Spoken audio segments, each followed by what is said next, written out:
So this video will be a little review for your first quiz on Intro to Psychology. First of all, we need to start off with the definition of psychology. You will definitely see that on the quiz. Psychology refers to the science or study of behavior and mental processes.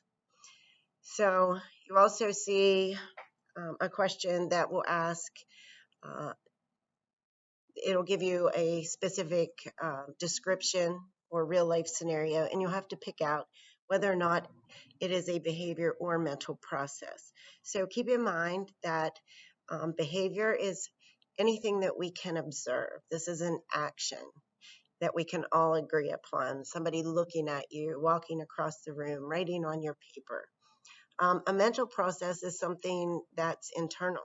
It's something you cannot directly observe. Only you as an individual know this experience. So this could pertain to an opinion, a feeling, some belief you have, could be a dream, or any type of perception. When psychology was first established, the main focus was solely on the mental processes. Then in the 1920s, we took a turn and just looked at behavior or things you can observe. John Watson was the father of behaviorism. He is the one who said, why are we focused on mental processes? You know, people lie. We don't really know what's going on in someone's mind. So we need to focus on behavior. And then when we get to the 1960s and the beatnik or hippie movement, there's a shift back to mental processes with humanism. And then in 1980, that's when the current definition of incorporating behavior and mental process was established, and that is the current perspective today. So we looked at two ancient Greek philosophers who were the really first to ever contemplate why people act the way they do, at least on written record. The first one we looked at was Plato. Plato is referred to as a nativist. He believed that our personality, our thoughts, our behavior come from our nature or our genes. It's something that you inherit. Later on, Aristotle came along and he believed that it's not just shaped in your genes, but each experience that you have can change your thoughts, your personality, and behavior. So we refer to him as an empiricist. They were the first two that really got the most longest running debate that still occurs today in psychology, which is referred to as the nature-nurture debate. Nature, looking at, we're influenced by our genetic makeup. We inherit these things. Nurture obviously is focused on the fact that our interactions and experiences with others will shape our behavior and personality and thoughts.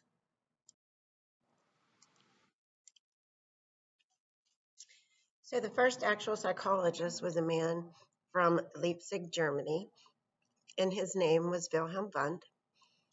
He used a technique called introspection, where you record your thoughts and your feelings when you're exposed to any type of experience. So he's referred to as the father of psychology. The first American psychologist that we see emerge is a man named William James. James was a professor at Harvard in the first program of psychology here in the United States. He wrote the first psych text, Principles of Psychology. His very close assistant, Mary Calkins, tried to enroll in his class but was denied because she was a female, even though she carried out the course and graduated top of her class. She was still denied her PhD and had to go to an all-women's university later on. However, she did become the first female president of the APA, or the American Psychological Association, in 1905. Up until the 1920s, As I said, psychology focused on exclusively the mental processes of individuals, focused on the mind. Then in the 1920s, we take a shift with John Watson, who was a American psychologist who worked at Johns Hopkins. Um, he started behaviorism. We need to look at observable actions, not things that are going on in someone's mind. So he is the father of behaviorism. Another American behaviorist we see is B.F. Skinner. B.F. Skinner was focused on what we call operant conditioning, believing that a lot of the behaviors that we exhibit simply come from trying to gain a reward or trying to avoid a punishment. Then when we get to the 1960s again, we take a shift in psychology and start to focus on the mental processes once more. And this is the branch of psychology known as humanism. And you always want to associate Carl Rogers and Abraham Maslow with behaviorism. Looking at different perspectives or approaches in psychology, we first looked at psychoanalysis, also called psychodynamic approach.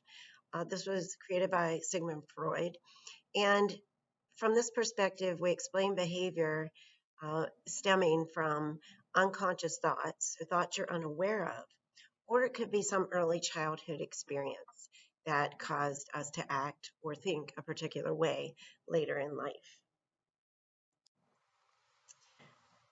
Next, we see the behaviorist approach. So this perspective or approach would say that we act the way we do, not because of an unconscious thought or childhood experience, but just our behavior is something that we are exhibiting based on an experience that we had and we've learned from it. So learning is the key here, and the environment or experience that you have. For example, when you first come to Mountain Ridge the first day and you're moving from class to class, you realize which stairwells are extremely crowded. You learn from that experience, and that alters your behavior, and you start to take another route. The cognitive approach or cognitive perspective, you're looking at your thought process shapes your behavior. So sometimes just the way we assess a situation, the way we think about it, can alter our behavior. So for cognitive, you always want to associate that with your higher mental processes or thought process. Sometimes just the way you think about a situation can influence how you act. You may think that somebody is stuck up because they don't speak in your class. So as a result of your thoughts, you start to give them the cold shoulder. So your thoughts drive your behavior. So the biological approach is also referred to as neuroscience. This would say that something physical going on inside of us is causing our behavior. So it could be a hormonal imbalance, a brain injury, an imbalance in the neurotransmitters in the body. So something physical is happening to you that is causing your behavior. For example, a lot of people who suffer depression have low levels of a neurotransmitter called serotonin. The evolutionary perspective is looking at traits that we share in common with the entire world population. So in class, I gave you the example of the fact that in every culture worldwide, men are more aggressive than females. So when looking at the evolutionary perspective, we look at the way our ancient ancestors would have acted thousands of years ago. So in ancient times, men were more aggressive than females. They had to go out and hunt. They had to fight off predators, fight off other people. And if they were successful, then they survived, they reproduced, and passed on those dominant genes. And over many, many, many years, we developed those traits in common with others. Um, we all share very similar phobias or fears, which have been bred in us through our ancient ancestors who were afraid of those things, survived, reproduced, and passed those on. And that is the process known as natural selection. And this you want to associate with Darwin. So the difference between biological or neuroscience and evolutionary perspective would be that a biological perspective or neuroscientist is looking at an individual. What specifically is happening with this person physically that is causing this behavior? Evolution, you're looking at traits that we share with many people across the globe, not just you as an individual. So the social cultural perspective is simply looking at different behaviors in different cultures. We recognize that um, parents in Asian cultures are much more strict with their children and kind of discourage showing any type of emotion. So a lot of the behaviors that we show just come from the culture in which we live. So in some cultures, people shake hands to greet. In some cultures, people bow. And some cultures, people kiss each other on the cheeks. So this can also apply to your social setting. Different locations or areas around the country, there are different customs. When looking at different careers or professions in psychology, we look at three different types of individuals that treat patients, actually treat individuals. The rest are research based. Clinical psychologist would be a psychologist that actually treats the more severe cases. So they're looking at, their focus is on mental, emotional behavior disorders, people who would have some type of irrational behavior that's kind of rare. So they're more the more severe cases. um, Clinical psychologists are found in clinics, they're found in mental hospitals, regular hospitals. They can have their own private practice. You'll find them in prisons, at health department, etc. Counseling psychologists, on the other hand, they also treat individuals, but they treat more common everyday issues. So they could be dealing with the death of a loved one. They could be dealing with marital issues. They could be dealing with bullying in school or career choices. So things that many of us will face.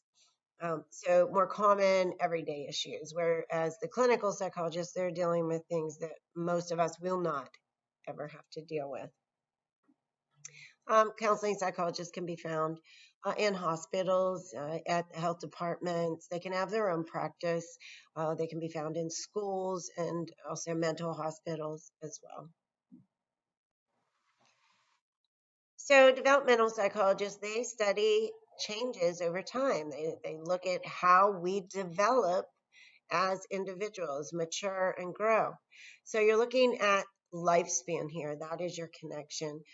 Jean Piaget, you won't see it on your quiz, but just keep that in mind. We'll talk about the lifespan or developmental psychology in the fifth unit that we cover this year. But for now, just know what they do. They cover changes throughout the lifespan. So, how do we change physically as we age? How do we change cognitively as we age? How do we learn as we age? And how do we change socially? So, an industrial, organizational, or sometimes referred to as an IO psychologist, they are in the workplace. They investigate different strategies to motivate workers. So, they're trying to improve worker productivity, get people to work harder, be more motivated in their job, be more pleasant in their job, if you will. And finally, the only psychologist that can prescribe medication would be a psychiatrist. Psychiatrists also have a medical degree. So they would go to school for your 8 years to get your PhD in psychology, but then they'd have to go to med school on top of that.